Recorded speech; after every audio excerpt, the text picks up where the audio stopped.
तो दोस्तों आज की ये हमारी वीडियो काफ़ी इम्पोर्टेंट्स होने वाली है।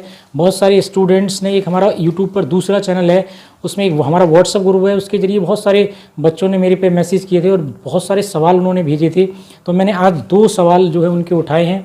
तो दोनों सवाल हमारे क्या हैं ज़रा वो देखिएगा। यदि आपके बच्चे भी इंटरमीडिएट की तैयारी कर रहे हैं, बोर्ड एग्जाम की तैयारी कर रहे हैं, तो उनके लिए तो ये वीडियो काफ़ी ज़्यादा इंपॉर्टेंट है। आप भी इसको देख करके उनकी हेल्प कीजिएगा।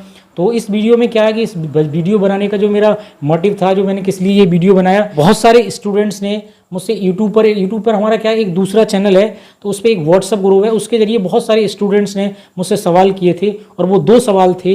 वो क्या सवाल थे? बहुत सारे स्टूडेंट्स ने इसके बारे में पूछा कि बोर्ड एग्जाम में या बोर्ड परीक्षा में 90+ अंक जो है कैसे प्राप्त करें। एक उनका ये सवाल था।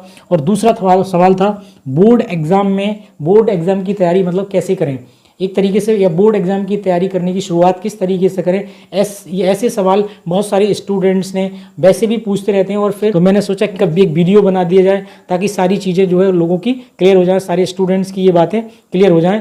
तो इसमें ये जो सवाल थे ये काफ़ी इंपॉर्टेंट सवाल हैं। तो आज की इस वीडियो में यही इस सब पर हम लोग क्या करने वाले हैं, चर्चा करने वाले हैं। और आपके साथ मैं वो बहुत सारे ऐसे आइडियाज़ जो कि एक टॉपर बच्चों के होते हैं, वो आइडियाज़ मैं आपके साथ शेयर करने वाला हूँ। तो इसमें सबसे पहले हमें क्या करना होता है, जो हमारा पहला जो पॉइंट होता है इसमें वो होता है हमारा सिलेबस का। तो हमें क्या करना होता है, सबसे पहले सिलेबस अपना कलेक्ट करना है किसी भी स्टूडेंट्स के लिए। तो आपको क्या करना होता है, सिलेबस कलेक्ट करना होता है और उसके बाद में उसको अच्छे से थोड़ा सा रीड कर लीजिएगा, यानी 10-5 घंटे उसको दीजिएगा 1-2 दिन में अच्छे से रीड करने के बाद। फिर उसमें जो दूसरा पॉइंट होता है वो होता है प्रीवियस ईयर के जो क्वेश्चन पेपर होते हैं, यानी किसी भी बोर्ड एग्जाम के आपको क्या करना है, जिस बोर्ड एग्जाम से आप हो उसके क्वेश्चन पेपर कलेक्ट कीजिएगा सब्जेक्ट वाइज। ये आपको आसपास के लोग जो आपसे पहले जो उस क्लास में थे, मतलब प्रीवियस जो क्लास में थे आपसे पहले, या जो आपके सीनियर थे, उनके जरिए आपको क्या होगा, वो क्वेश्चंस पेपर मिल जाएंगे। फिर उनको क्या करेंगे, आप अच्छे से स्टडी कीजिएगा, पढ़िएगा। आपसे अभी फ़िलहाल तो वो सॉल्व नहीं हो पाएंगे, लेकिन आपसे उससे क्या फ़ायदा होगा आपको उनसे, कि आपको एक आइडिया मिल जाएगा कि एग्ज़ाम का पैटर्न क्या होता है और एग्ज़ाम में क्या क्या चीज़ें आती हैं और किस तरीके से क्वेश्चंस पूछे जाते हैं। तो ये सबसे बड़ी बात है। देखो एक चीज़ और भी मैं यहाँ पे बता दूं कि दुनिया में बगैर मेहनत के कुछ भी नहीं है। कुछ ना कुछ तो हमें मेहनत करनी पड़ेगी, कठिन परिश्रम करेगा तभी हम अपनी जो है बुलंदी पे पहुँच सकते हैं। जो हमने टारगेट सेट किया वो तभी हमें हासिल हो पाएगा, तभी वो मुकाम होगा। एक अच्छा प्लेटफॉर्म हमें बनाने के लिए, अपनी लाइफ को बहुत अच्छे से मतलब जीने के लिए हमें क्या करना पड़ेगा, मेहनत और कठिन परिश्रम तो करना ही पड़ेगा। ज़िंदगी में सिर्फ 4-6 साल अगर आप अच्छे से परिश्रम कर लो, मेहनत कर लो, तो फिर ज़िंदगी काफ़ी खुशहाल तरीके से जी जा सकती है। तो ये बहुत ज़्यादा ज़रूरी है। तो फिर उसके बाद में हमें क्या करना है, अपना टाइम टेबल ज़रूर सेट करना है।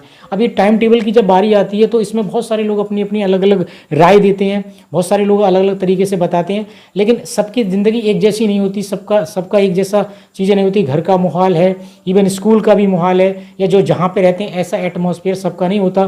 जो जैसा कि मैं अपने बता दूँ तो मेरे स्तर से आप चीज़ों को कर लो, थोड़ी ही चीज़ आपको इसमें खुद मैनेज करनी पड़ेंगी। कुछ जो इंपॉर्टेंट पॉइंट है मैं आपको इसमें बता सकता हूँ, और हर कोई भी बता सकता है। वैसे मैं हवाई बात आपसे बिल्कुल भी नहीं करूँगा, बहुत सारे जेन्युइन तरीके आपको बताऊँगा जो एक्चुअल में हमें जो यूज़ करने चाहिए, हमें इनको अपनी लाइफ में ऐड करना चाहिए कि किस तरीके से। मैं बात कर रहा था टाइम टेबल की, तो सबसे पहले क्या करना है, आपको सुबह जल्दी उठने की आदत बनानी है, यानी कम से कम आपको 5 सोकर उठना तो जरूरी है। यानी आपको जल्द से जल्द जो है सुबह में क्या करना पड़ेगा, जल्दी उठना पड़ेगा। तो एक पॉइंट आपका ये भी बहुत जरूरी है, तो इसको भी आप अच्छे से देखिएगा। उसके बाद क्या करना है, बच्चे जो है अगर आप 5 बजे उठ जाएंगे, उसके बाद आपको 8 बजे क्या जाना है, स्कूल जाना है। तो फिर यहाँ पे आपके पास मान लीजिए 5 बजे जाओगे तो आपके पास 3 घंटे का समय है। कितने घंटे का समय है, 3 घंटे का समय आपके पास ऑलरेडी है। तो आप इसमें क्या करेंगे, सुबह में अपना जो है खाना पीना है या अपना नहाना धोना है, इस तरीके की चीज़ें आप उसमें अच्छे से कर पाएंगे, मैनेज कर लेंगे। या कई बार क्या होता है, बहुत सारे स्टूडेंट्स की जो है सुबह में क्या होता है कोचिंग वगैरह होती हैं, तो वो अपना एक आध कोचिंग या इवन 1-1 घंटे की अगर कोचिंग भी है तो 2 कोचिंग भी यहाँ पे निकाल सकते हैं, वो अपना पढ़ सकते हैं। ये भी टाइम है। अगर उनका कोचिंग सुबह के टाइम पे नहीं है तो वो क्या काम करें, अपना आराम से वो स्टडी इस समय पे कर सकते हैं, क्योंकि ये जो सुबह का टाइम जो होता है वो काफ़ी अच्छा होता है, काफ़ी बेहतरीन होता है। तो इसको बहुत अच्छे से करें। उसके बाद में क्या होता है, 8 बजे क्या होगा, अपना स्कूल आप लोग जाओगे, क्योंकि बहुत सारे बच्चे बोलते हैं कि यार स्कूल में पढ़ाई नहीं होती है, ऐसा नहीं होता, वैसा नहीं होता। ये सब एक आधी ऐसा स्कूल होगा शायद जहाँ पढ़ाई नहीं होती है, नहीं ज़्यादातर स्कूल्स में पढ़ाई होती है और कम बच्चे पहुँचते हैं। और जितना अगर बच्चे नहीं पहुँचेंगे, अगर आप मान लो इंडिविजुअल तौर पर उनसे मिलोगे, वैसे भी मिलते रहोगे स्कूल में, तो आपको टीचर्स के संपर्क में रहना बहुत ज़रूरी है। इससे नए नए थॉट्स, नए नए विचार आपको मिलते रहेंगे सब्जेक्ट वाइज। तो ये बहुत ज़रूरी पॉइंट है। आपको स्कूल तो ज्वाइन करना पड़ेगा, जाना पड़ेगा, बहुत सारी चीज़ें स्कूल में सीखने के लिए मिलती हैं। तो 8 से 12:30 बजे तक जो अभी जो समय चल रहा है हमारा, जैसे कि जुलाई का ये महीना चल रहा है, तो इसमें इस तरीके से आप आराम से 12:30 बजे तक, 12:30 तक आप आराम से इस चीज़ को निपटा सकते हो। अच्छा, एक चीज़ होगी। उसके बाद हमें क्या करना है कि आपको फिर कुछ नहीं करना, आप आ जाओगे लगभग वहाँ पे 1 बजे तक आप घर आ जाओगे, या फिर हो सकता है 12:30 बजे तक आप घर आ जाओ। तो उसके बाद आपके पास जो है फिर आपको 3 बजे तक, मतलब 3 बजे से 6 बजे तक आप यहाँ पे पढ़ाई कर सकते हो। अब वो कैसे करोगे देखिएगा। अब मान लीजिए आप यहाँ पे आ गए तो आपके पास 2.5 घंटे बचे, यानी आना जाना आपके पास कितना समय बचा, यानी 2 घंटे आपके पास 30 मिनट यहाँ पे बचते हैं। अब यहाँ पे स्कूल से आने के बाद आप थोड़ा सा रिलैक्स ले सकते हो, थोड़ा सा नींद ले सकते हो, आराम से कुछ भी कर सकते हो। आप खाना पीना खा करके हल्का फुल्का रेस्ट भी यहाँ पे ले सकते हो। अगर आपका मन है पढ़ाई करने का तो यहाँ पे आप अपना रिवीजन कर सकते हो जो आपने स्कूल में पढ़ा, ये भी एक अच्छा तरीका होता है। उसके बाद कई बार क्या होता है, फिर 3 बजे हम लोग क्या करते हैं, 3 बजे से और 6 बजे तक आप यहाँ पे पढ़ाई कर सकते हो। आपके पास 2.5 घंटा बिल्कुल फ्री हो गया। उसके बाद में आप पढ़ भी सकते हो और अपना खूब एंजॉय भी कर सकते हो। 3 बजे से आपको क्या करना है, 6 बजे तक। तो क्या होता है, कई बार जो सुबह में कोचिंग वोचिंग अगर बच्चों की नहीं होती है तो यहाँ पे 1-2 कोचिंग भी अपना निकाल सकते हो, अच्छे से कोचिंग में भी जा सकते हो अपनी ट्यूशन वगैरह पढ़ने के लिए, या फिर आप अपनी खुद ही सेल्फ स्टडी कर सकते हो। ये भी एक अच्छा तरीका है। तो ये तीसरा वाला पॉइंट भी काफ़ी इंपॉर्टेंट है, इसका भी ख्याल रखिए। उसके बाद क्या करना है आपको, 3 से 6 आपको पढ़ाई करने के बाद फिर आपको कुछ नहीं करना, फुल इंजॉय करना है। जो भी आपका मन करता है, खेलने का मन है खेलने जा सकते हो अगर आपके पास टाइम है, या कुछ भी आप ऐसा वैसा कुछ भी आप कर सकते हो, ये आपके ऊपर डिपेंड करता है। अच्छा, उसके बाद आपको 8 बजे से 10 बजे तक फिर आपको क्या करनी है, स्टडी करनी है। यानी 8 से 10 फिर आपको क्या करनी है, फिर आपको स्टडी ही आपको करनी है। ठीक है, ये एक पॉइंट हमारा ये है।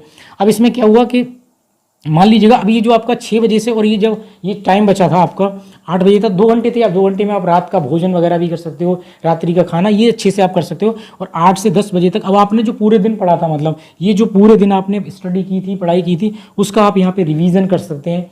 ठीक है, ये आपको अच्छे से यहाँ पे मैनेज कर लेंगे चीज़ों को अपने हिसाब से। आपको कौन सा सब्जेक्ट मतलब पढ़ना, कौन सा ना पढ़ना, या कौन सा मेरा छूट गया, तो यहाँ पर आप उसको पूरा कर सकते हो। अच्छा, एक सबसे ज़्यादा इंपॉर्टेंट पॉइंट ये भी है कि आपको हर सब्जेक्ट के नोट्स बनाने हैं, मतलब खुद ही नोट्स बनाने हैं। जैसे कई बार क्या होता है, दूसरों के नोट्स भी अगर आपको मिल जाए, मतलब किसी टीचर्स के आपको नोट्स मिल गए, तो उनको खुद अपनी हैंड राइटिंग में बनाइएगा। ये भी एक अच्छा पॉइंट है, क्योंकि अपनी हैंड राइटिंग से आप समझकर चीज़ों को लिखोगे तो वो अच्छे से समझ में आएंगे। दूसरे ने किस तरीके से लिखा है, एक अपना तरीका अपना खुद का होता है, तो उसको आप जरूर फॉलो कीजिएगा। तो हर सब्जेक्ट के खुद जो नोट्स बनाइएगा। और साथ ही साथ इसमें जगह आगे आने वाले समय में क्या होगा, बहुत कंपटीशन है। आज की दुनिया में इतना कंपटीशन है, बगैर कंपटीशन को आप फेस किए हुए कोई भी चीज़ आप हासिल नहीं कर सकते। तो बहुत जरूरी ऐसे ऐसे पॉइंट उसमें से छांटिए जो आने वाले समय में, आने वाले वर्षों में आपके लिए बहुत ज़्यादा काम में आए। तो ये पॉइंट ऑफ जो फैक्चुअल जो क्वेश्चन होते हैं उनको आप अलग अपने नोट करते रहिएगा अलग तरीके से। तो ये नोट्स हर सब्जेक्ट के आप बिल्कुल ज़रूर बनाए, ये बहुत ज़रूरी पॉइंट इसमें होता है।